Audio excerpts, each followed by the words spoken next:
azali sincère Madame Monteba Claude Lukebakweno Claude Lukebakweno Claude Lukebakweno Claude Lukebakweno prochaine naie j'espère Claude Lukebakweno prochaine naie j'espère bokoto babi Claude Lukebakweno TV et na monde danger bagoloise nyonso oh vraiment bolinga boyoka actualité à mission na bino bolinga mingi faire gola Jésus de nyonso et puis actualité musicale et ça awa na Claude Lukebakweno TV moto danger na baki susu moto danger mais vraiment to tindika ba chaîne mike batikela biso nzela to leka avec boss de boss initiateur à chaîne oyo Claude Lukebakweno l'homme de jugement par défaut le guerrier de faire gola maître Moussa Mangi makambe bandi yanika bekabolos boucle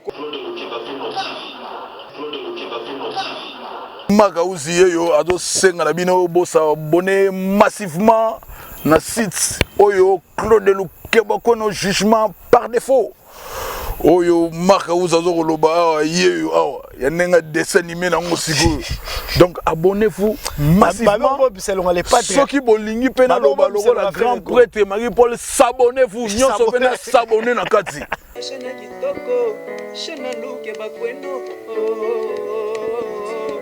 Lukebakweno TV nasengi to s'abonner vraiment massivement. Ce que Ferregola a fait, j'ai compris que oh, mais dans Ferre il y a beaucoup de choses. Dans Inosbi il y a beaucoup de choses. Dans JBP il y a beaucoup de choses. Mais c'est tuer la musique. La musique a besoin de vivre. Ça c'est tuer la musique. Ça dit il n'avait fort rien à fournir. Bah au contraire il faut encourager. Parce que nous avions vu des challenges, en dehors des challenges, nous avions même vu des artistes musiciens qui sont très contents de voir Ferregola. On a vu mais ce type, avec sa voix, mais attendez, il chantera tous les styles. Ça dit Ferregola a un univers à lui, univers moyaye. Et quand il chante, ça dit il seulement voulu accompagner puis appuyer ce qu'Inosbi avait dit. Koto soit na talent, koto le talent, kaka monoko. Un talentueux. Kasi ba ya pe na opéra moti. Opéra ba lo baté qui m'écoute ba ya pe quand même na challenge. Marie qui m'écoute. Mais on a vu sur l'on a la challenge quoi. Challenge. Ba non na challenge on peut opéra il y a opéra. Salut à vous fidèles internautes qui sont branchés en ce moment en train de suivre cette émission avec votre humble serviteur Motopamba Yannick Kabolo. On a souci toujours de vous égayer, de vous informer. Léon Ambebino Killer Kilasi, l'un des analystes ces derniers temps, Azo Sola bien, Azo Loba bien, Bafane Belé, Bagolo Belé, Bozo Sepilane. Donc voilà, Léon Angaki, tout Solana de tuer derrière concernant l'actualité musicale, hein, concernant Ferregola Jésus Kaninge Zalara. Merci beaucoup. Na Claude Lukebakweno, l'homme de jugement par défaut, boss de boss, maître Moussa, famille Tenda. Nakatangola wana Germe Belolo donc vous avez belé bagola nyonso nakadera citer les uns c'est comme oublier les autres dans tout ça tout au long de cette émission pour comprendre de quoi nous avons à dire donc voilà tout ça na Killer ce que j'ai sali bonjour mon bonjour Yannick et je parie que Baba Otala Bisso il faudrait que retenir que de son vrai prénom Killer avec un seul L plutôt et de son vrai nom Kilesi donc Killer Kilesi non Kilasi dans l'autre massacre, je m'excuse. Qu'il est ici. Donc, merci d'avoir tout la mission. Et puis, je salue le patron, le boss en tout cas de cette grande chaîne. Lui s'appelle tonton Claude Lukebakweno. Ça dit big up à vous. Et puis, j'ai dit comme ça merci à Mati, hors noir, depuis. Gracie Mabila, hors noir. Mati Mabila. Hors noir. Mais quand c'est de l'or noir, tout vraiment taïmo. Hors noir, vraiment taïmo. Limité donc hors noir, Mati Mabila et puis je pense comme ça à Papa Alda donc ça dit depuis la France parce que on a moni baza une grande équipe bon Marambolo je suis là et merci comme ça à Valérie de Valco m'a dit Mobutu et puis à Shérif Kachigo que j'ai dit bonjour comme ça Jean-Paul Mastaki plus rapide que les vents et plus fort que toutes les vagues des océans donc n'habitez quoi Jean-Paul Mastaki depuis Norvège. Ok, merci beaucoup Killer.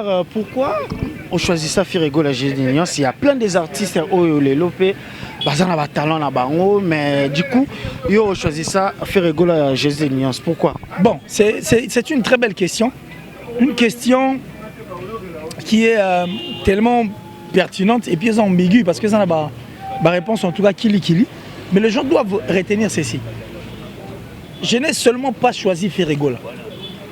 Moi, je suis derrière, au fait, la musique et la culture de notre pays. notre culture est exigée que l'artiste est tout basala.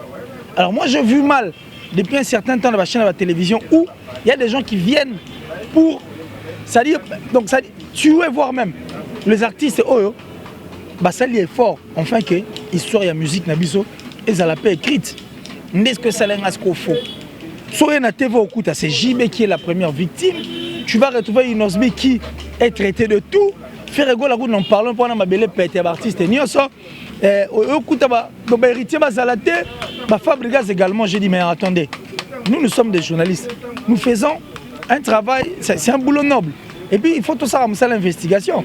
Et puisque nous disons et nous acceptons de se faire appeler journalistes, on doit veiller à la culture. Toi le roi va soldat, c'est-à-dire bah mille baro kenge la culture. Toi éveillé bah dans la carte et puis toujours kenge long enfin que ça n'est qu'une musique. Mais comment on peut accepter n'importe on a biso nous les dae pour orchestration moi ça mis à mutumoro boy pour tuer les autres artistes et musiciens. C'est-à-dire vendre mal l'image des autres artistes. Bande ko ba baye bango ba betelison bango te ba kufa ngabi non. On ne va pas continuer comme ça. J'ai essayé de voir, j'ai dit, mais Nathalie Ferrigola, je suis allé faire l'investigation chez Ferrigola, j'ai regardé ce que Ferrigola a fait, j'ai compris que, oh, mais dans Ferry, il y a beaucoup de choses. Dans Inosbi, il y a beaucoup de choses. Dans JB, il y a beaucoup de choses. Héritier Watanabe, n'en parlons pas. Si nous allons encore plus dépliquer autre, c'est qu'il faut tout expliquer toute vérité. En dehors de l'explication, nous analysons. Et ce que nous faisons, les Arabes analysent et de vérités que nous disons. Ce ne sont que des vérités. Et moi, je montais à point barre. C'est-à-dire, vrai. On était obligé. Pour comment les journalistes vont faire une investigation, il faut pas qu'on a dedans, ça va tout le monde. Un journaliste ne peut pas être informé par un artiste, un musicien ou qui que ce soit. Attention aux informations, parce qu'il faut toute information. Mais avant de venir diffuser cette information, qu'est-ce qu'il faudra faire? Il faut aller faire la recherche. Et c'est important. Au sein de la recherche, investigation de tout le bar. Mais bon. Il y en a qui non. Non. Puisque c'est non, on doit défendre tous les artistes et musiciens parce qu'il y a aussi la fierté, il y a musique. Musique. Merci beaucoup Killer, je pense que le message est bien passé même. Le style où est commis, journaliste, quand nous avons une investigation, journaliste, comme ici, journaliste, commis acheté, pas artiste, car à faire rigolater, artiste sous campagne ma bé style wana soit tu continues dans c'est quelque part toujours bon ma culture nabiso. C'est tuer la musique. La musique a besoin de vivre. Ça c'est tuer la musique. Et puis ils ont les tom manine. Pour musicien moi avant 40 à 50 ans de succès à la radio. Bon c'est quoi après au ça ma moi. Musique et puis ça biso artiste mususu. Bon il y a sur un système moi. Il faut pas réfléchir moins trop et ça la bien quoi. Car c'est pas du tout religieuse, c'est pas du tout catholique. Au final, artiste et missus. Oui, heureusement non artiste au commissaire aux hommes pandisango. Même tout le monde appelle même dans le sport, au monde à Kaboul au Boyaro le bâtiment, mais peut-être en privé, à la peine équipe n'a commissaire. Je pense que journaliste, voilà Moutuno commissaire, mais quand même faut aller au milieu du village à la télé. Tu vas loin. Moi j'ai toujours donné cet exemple à la télé. Dans la chaîne Tuna on a fait cet exemple. Le Congo Sambu c'était l'ami de l'homme Makiadi. Un ami de l'homme va mettre la place, mais on va passer un bon moment. Mais le Congo Sambu savait dissocier la profession et l'amitié. C'est clair. Ouais, c'est un boulot. Imagine qu'il va même qu'on empêcher été ayamba Rochero, ayamba Franck Lassane, ayamba Kabasele, ça ne l'empêchait pas. Parce que même ces personnes qui regardaient le Congo Sambu savaient que c'était une personne vraie et droite. Peu importe relation basée dans l'ombre, mais à ça qui nous professionnel. Mais par contre, les gens habitent, on appelle journaliste, c'est moi par oublié. Mais ici, on a tellement de fan et téléphone et sonné à PC. Oh, présent ça bon, c'est pas possible. C'est ce que nous vivons aujourd'hui. C'est pas possible. Dignité c'est quoi arabe on habite. Mais tu remarques que absence il y a journaliste disons chroniqueur et BLP de Renault et Ambo à la mission tel que Papi Mboma Azala quitté pour ne citer que c'est là tout le monde a pénati le collage a quitté pourquoi est-ce que vous constatez pas absence Bon mais moi ça je sais pas. Je ne sais pas. C'était une conférence de presse. Peut-être qu'il y a une occupation, mais je ne sais pas trop. Et vous allez bien ma question à poser au lieu de répondre à leur place. C'est-à-dire vous allez bien tout le monde question parce qu'ils vont falloir en tout cas peine. Vous comprenez? Parce que la culture est défendra. Quand c'est la culture, c'est que tout photos en asimanango. Mais bon, on a raison d'abord. Oui, salut que Bazalate. Et ça c'est important, tout le monde ça bien. Merci beaucoup Toko Bakaka, c'est une question d'intelligence et de professionnalisme. Avec Killer, c'est toujours comme ça. Les autres qui nous ont Jafrose, viennent à Bissot Jafrose par rapport à regarde-moi, après ça qui peut ba vinae.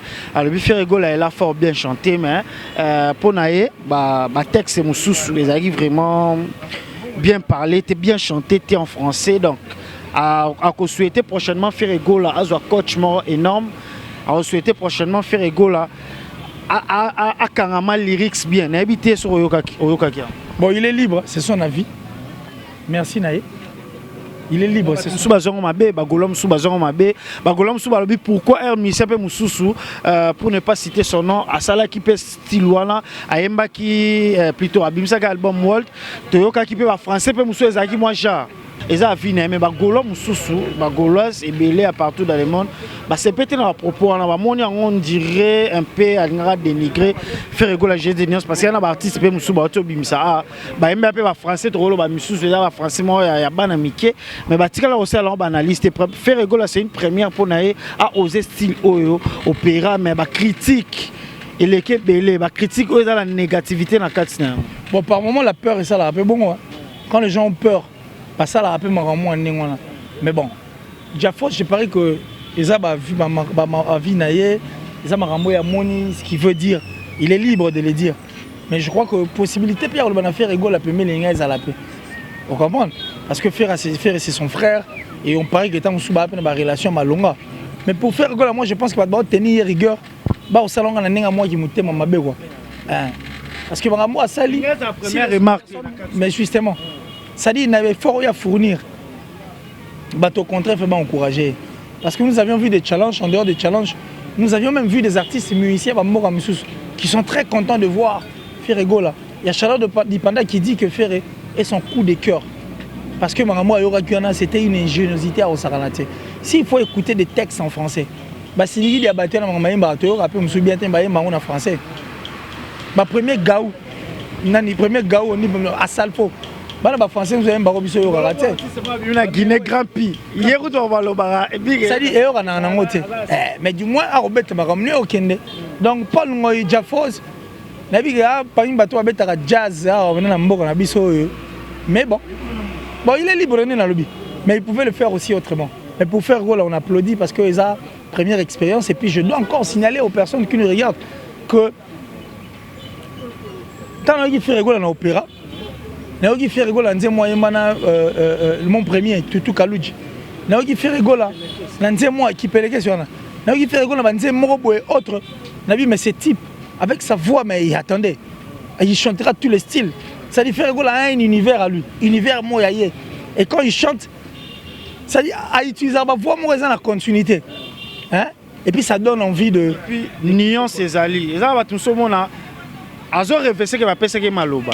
Mais faire rigolo là, regarde-moi, à rêver tes que va loba là, parce que derrière moi loba qui na conférence de presse, va commettre parce qu'il a créé une nuance là dedans. Mais c'est ça un artiste. Quand on est talentueux, quand on a tout en lui, c'est tout à fait normal que Blue Rane ça les mains. Donc moi je dis bravo à l'artiste qu'il continue ainsi. Bateau va entourer, ça la plus fort qu'artiste a évolué encore davantage parce que entourage Pierre Amour et Bigaïs, moi genre. Ces personnes-là doivent regarder les choses du bon côté, enfin que Bappé s'appelle un artiste et coup de pouce. Pour l'artiste, il doit vivre. Il faut ça là. Soit Azate mon boulot. Vous comprenez? Soit Azate mon boulot. Donc c'est vraiment important qu'artiste ça là. Tu as tout ça là tout autour. Killer Lelo, Torolo, dans style au Ferrego là, accueilli, à Kenango, dans style dans l'univers au Ferrego là, même biso. Il faut toujours s'accaparer dans style où il y a un orchestre qui kala parce que style comme style la manager comme style ceux qui peut-être que beta hier on a peut-être un DJ est-ce que style au face à bureau autour de lui n'est tu bien orchestre parce qu'embrasser dans rôle ba à quel monde mususu c'est forcément fatigué kala na batuana ka style wana ba qui bureau ou soit il peut peut-être changer façon ya ko gérer ba makam. Bon, la musique évolue. Hein. La musique évolue. Tout le monde a open Inosbeat. À livrer un live, un concert live, il livre aussi les concerts où il y a nécessité de DJ. Mais à ça, mon équipe n'est pas constituée. Donc cette affaire rigole, il y a tout au bazar entouré dans la maison actuelle. Sur l'ensemble, qu'est-ce qu'ils doivent faire enfin que style oh bon bah adopter si ça on va y endosser là et ça la incompatibilité na bateau va entourer à faire rigoler. Donc ça je parie que ça dépend en tout cas de son bureau et puisque cette musique ils ont une exigence moi trop ouais le bilango nani merci moi là abi on a nommé ta musique moko il y a froissé c'est comme la musique repassée le la musique moi repassée tout le monde bon c'est pour rire hein. Ça dit musique ils ont une exigence moi trop et puis c'est une implication attention donc il faut pas ça là attention aussi il va s'impliquer dans faire enfin que écoute bon musique parce que beaucoup de gens attendent aussi les chèques de faire rigoler. Et beaucoup de gens attendent de voir ce que l'artiste va faire. Il peut voir des défis il faut ce qu'on a relevé. Alors pour grâce à la perdante, il faut s'appliquer. À ça la marambo et zo. Parce que tu as Congo, merci beaucoup quand on le but tu as Congo, tu as Congo, tu as Congolais, tu as Congolité, tu as Liboso. Qui la rose à la chemise n'a bien mal ah chemise wana tout ça là, Romona Cabo la moutou. Même l'émission mon auteur ça là, seulement parce que j'avais dit la vérité. Oh chemise dans mon tu as la chemise en route. Tu as la manef c'est ça Congolais. Qui place à finir au monité. On toujours des mal éduqués.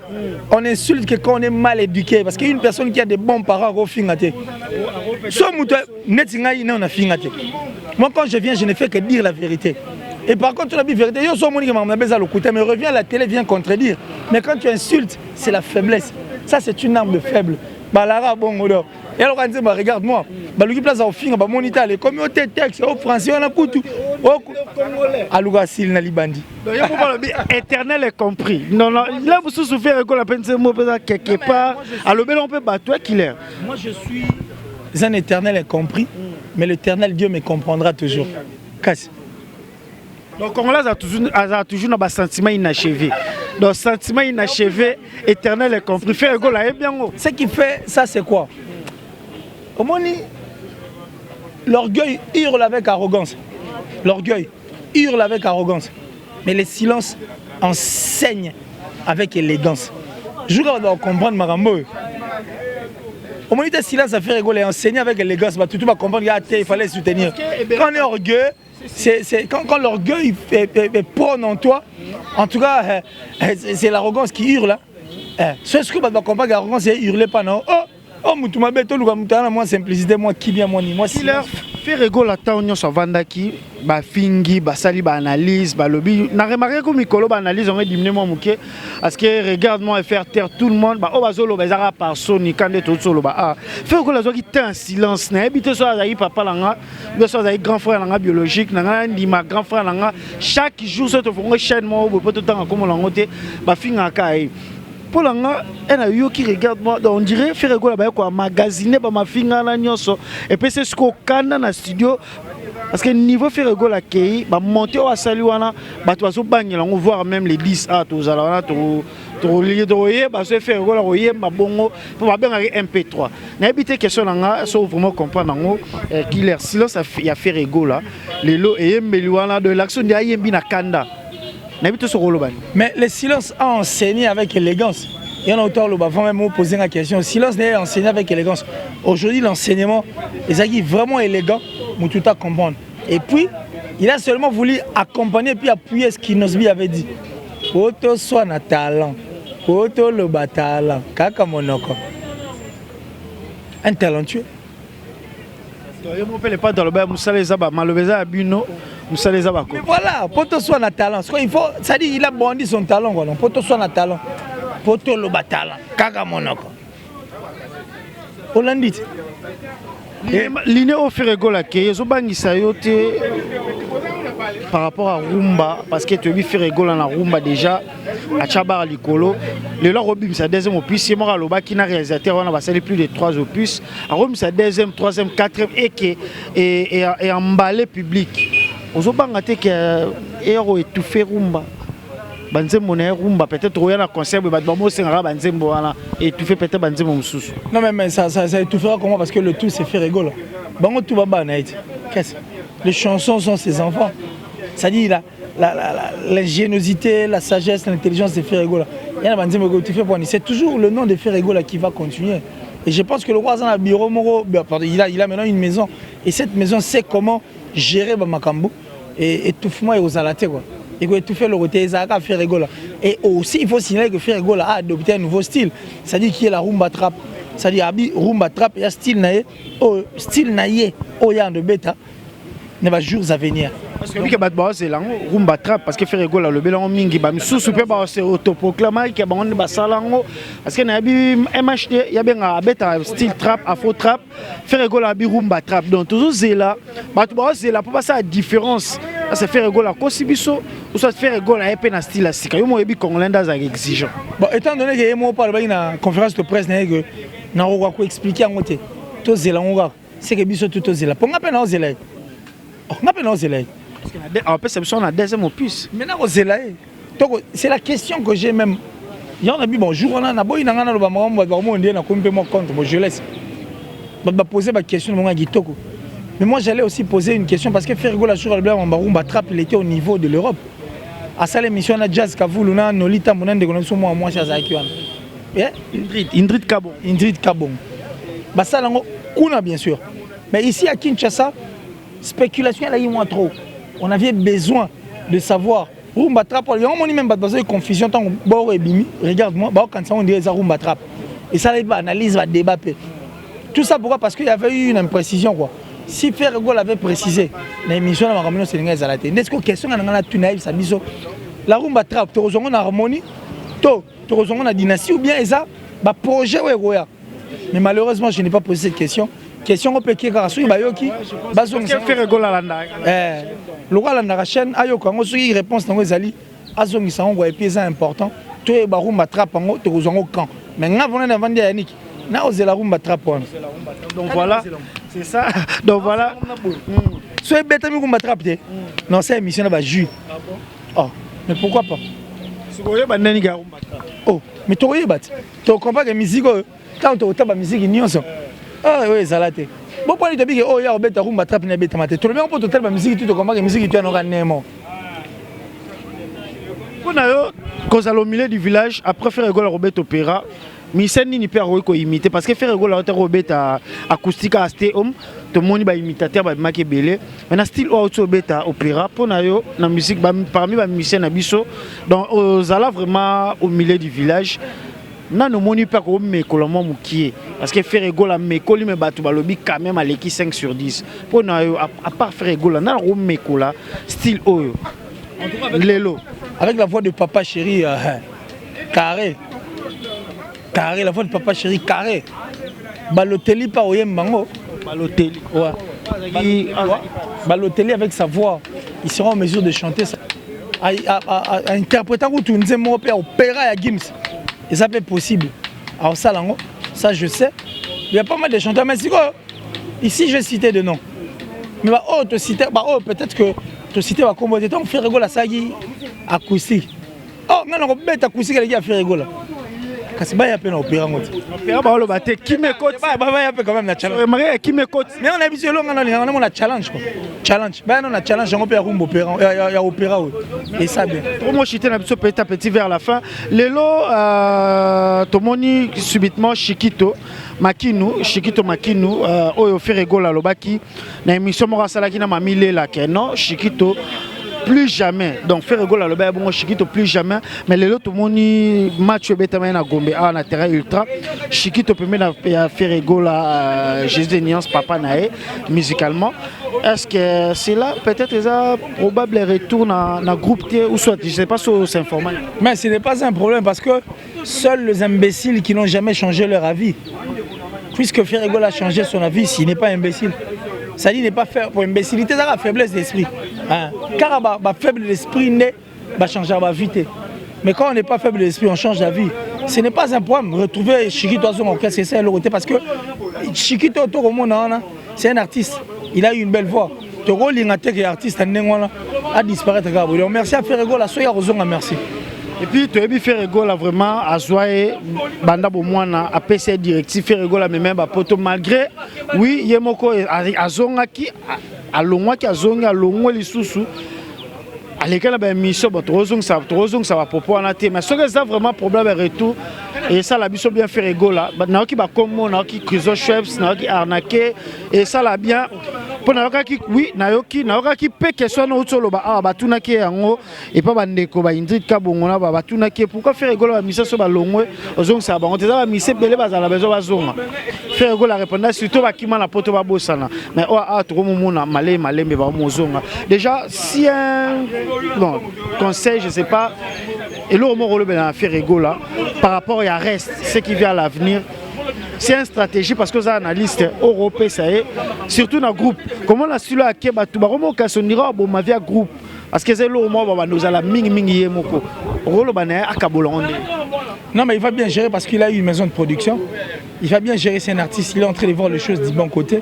Et je suis sûr qu'avec lui, il est à Sigazuana, rien ne changera. Donc, faire égaux la regarde les choses du bon côté. Tiens bon, parce que Nzelo côté, Nzela Moropé à Malonga est bien, mais c'est une attention en considération. Donc, regarde les choses du bon côté. Puis veille, il faut veiller vraiment. Il faut veiller vraiment, veille. Ah, veille, pénal. Donc, toi, j'ai ça là bien. Merci beaucoup. Tôt ou tard, les derniers sont les premiers. Nous tendons petit à petit vers la fin. Donc, Gauloise, Yannick Kaboyo na killer. Yannick Kaboyo na killer. Donc voilà, bon soutenir. C'est une première, mais ça a sous-caté. Bon, on a mon à Claude Lukebakono. Parce que le rôle a un petit à Claude Lukebakono. Killer peut. Aza petit à Claude Lukebakono a l'ingaramingi parce que Asara Moussa n'est comme il se donne. Donc voilà, tous toujours wana, tous soutenir car à faire égolaté, tous soutenir l'artiste Oyo, Basala Moussa là comme il se donne, l'artiste Oyo la talent, Otobenga A majuscule. Donc voilà, Killer nous tendons petit à petit vers la fin. Déjà les 10 les 10 au moins le 10. Les 10 même link. Déjà, Rolo Gaulois Nini Oyo, Badana Nzala faire égola des confinements jusqu'au jour d'aujourd'hui. Oui, ça va on est. Bon, je crois que Bagolo il faut tenir bon. Hein. Bagolo il faut tenir bon. Les gens vous traitent de tout quoi. Il y a un rolling à Bagolo, basana concentré dans ma affaire. Concentrez-vous dans ma affaire rigole au salabia. Concentrez-vous dans ma affaire rigole à point bas. Maman l'attendez moi. C'est votre artiste, vous devez soutenir l'artiste. Parce qu'aujourd'hui, le trophée, ça en a reçu. Le trophée, il y a un secret, il y a Lukuta. Et puisque le trophée, il y a un penza, il doit comprendre que le trophée a fait rigolo. Et ça, il va faire un temps, il va conserver, il va se concentrer, il va faire rigolo, il va faire bien. Mais pourquoi il faut pas faire un matin? Il va se concentrer l'artiste. Il va se concentrer en tout cas l'artiste. Je pense que ça fera du bien. Quoi. Surtout que on est basé seul soutien. Seul soutien. Dans les 10 jours, regarde-moi en live. Parce que faire rigolo, c'est moi, tu vas bien MP3 parce qu'il chante impeccablement. Ndenge Aimi na disque, Aimi Rabon open en live. Est-ce que tu vas monter on a fait rigolo la salle parce que ça a démonté mon début Whitney Houston ça opération à gauche blow mais faire rigolo affrontant. Est-ce qu'il sera à mesure à courir mangon la live tu vas remettre tout dans la question. Faire rigolo c'est un talentueux. C'est vraiment un talentueux. Donc ça dit c'est un talentueux. On a les photos comment dirais-je to beau et to gozela tant à yemba ga ba concert et le fait de chanter comme ça il savait concert il y a ce concert est en mesure à yemba puisque c'est le Messi. Tu vas misem sousou na étendre comme à yemba moment au na premier album ni mais na ba concert tellement de mois n'a pas ça yemba ngote na ba concert na étendre comme le grand public ayebi siko ba tu ba bangela faire rigolo bon na bangela te na yebi la capacité artistique à faire rigolo en tout cas ça vidéo moi na volant ado pompa bon sur chemise alors ce qu'il a on passe voilà il va chanter c'est notre artiste faire rigolo en tout cas coup de chapeau et félicitations à toi on attend le 10 octobre bisotou moi na botama le 17 octobre ouais, le 17 octobre na botama et le 10 octobre nous serons là on a tous à la même ligne on va pas sous des côtés mais un peu qu'on pense sous quand vraiment on va encore retourner une autre émission tout ça là encore une fois là plus calme moi ici tu m'as pris à pied levé parce qu'il fallait gâteau sur la chouille à l'Haïti grand public et kin tokutana donc tokutana pena lisusu et ça bisobia on va en parler en tout cas en l'un à l'âge. Merci beaucoup à cette station non nani. J'ai dit merci à Francine Manaloff. Merci à mon vieux Janice Tanchunga pour tout banga muturi de Suisse-Irlande de gourou du temple. Merci au boss Eric Nkake, à ma maman chérie, maman Julien Diabo Bissem depuis les États-Unis. J'ai dit merci à vieux Eva Mori, merci à vieux Odilo mon peu l'exemple à suivre. Merci à Westriga depuis l'Afrique du Sud, merci à Emmanuel Fabrice Kalonji. Merci comme ça à Héritier Mbaki, un ami de tout le temps qui m'assiste à tout moment. Et Jean-Paul Mastaki, plus fort que toutes les vagues des océans, plus rapide que les vents, Jean-Paul Mastaki Gomeraté. Il est venu depuis Norvège et j'ai dit merci comme ça à tonton Claude Lukebakweno, l'homme de jugement. Donc tonton Claude Lukebakweno, en tout cas merci à vous. Merci à Mati Koutesso sur la Ridjati, Mati Mabila Noir, Mabila. Il y a la fort, il y a la puis Nalo Basunani, on a dit qu'on vient en Aïe. Valérie de Valco, Madima, Mobutu, Chérif Kachigo, merci à toi. Merci à tout le temps, qui est Judo Boy, Giga le Fiele, merci à Bayo Chudi, merci en tout cas à Kams Massiani, merci à Batutu en tout cas, Nalinga Bango. Merci beaucoup, Killer qui laisse. Solo. Donc voilà, merci beaucoup, Killer qui laisse. Tout plaisir pour moi. Donc voilà, merci beaucoup. Nous sommes pratiquement arrivés à la fin de notre émission. Merci beaucoup à mon vieux Claude Lukebakweno, l'homme de jugement par défaut. Sans oublier Maître Moussa Manga, famille Tenda, Germe Melolo, Mati Mabila Or Noir, Yanfou, Nderonanga la Grèce, Yanfou, Yomoro Yebi, Namoni Pewana, Yadada Wabana, mon Béra de poste des Amunda, fils Kele le général, exemple Yanjili, Bazakin A, DG Polo, Visa Ponda, Jire Zamba, vous avez belé, mon vieux Pichou, Botoko, Guilhem Avaka, la Deni, Chibangu derrière la caméra, donc voilà, tout est bien qui finit bien, tout finit, les gars viennent à Bisso, mon l'air là-bas, tout finit. Donc voilà, Bagolas, beau s'abonner, ah, on a fait rigoler. Tu veux plus félicitations à l'artiste déjà. Regarde-moi, cumule déjà plus de 2 millions de vues sur YouTube dans 2 semaines à Pamba, il faut les faire. Félicitations à l'artiste. Donc voilà, nous sommes pratiquement arrivés à la fin de notre émission, le 10 octobre, tous à la même ligne. Car nous allons la bing Bagolas, sur diaspora. Nous allons à diaspora, foot habillé. Le roi maman Nelly Baza déjà à Yaka, parce que live jour on a au rendez-vous avec toujours fait rigoler. J'ai tenu sur les pattes. Donc voilà, quant à moi, portez-vous bien et avec un plaisir.